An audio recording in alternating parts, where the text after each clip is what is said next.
Selle jaoks, et õnnestuks, ei ole vaja ainult head tööriista, vaid on vaja ka nutikaid lahendusi tarvikute näol. See siin on Amazoni leid, mida ma ei olnud varasemalt Eesti lettidel näinud.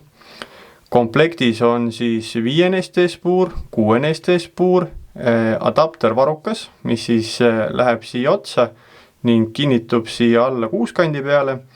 Ning sellele varukale siis on kaasas siis üks padrunid ning pH-otsikud. Ning mida see siis peaks tegema, on siis see, et sul ei ole vaja betoonikruvi keeramise jaoks 2 tööriista, vaid sa peaks saama selle kogu töö ära tehtud ainult siis puurvasaraga. Kas see huvitav teooria ka reaalsuses töötab?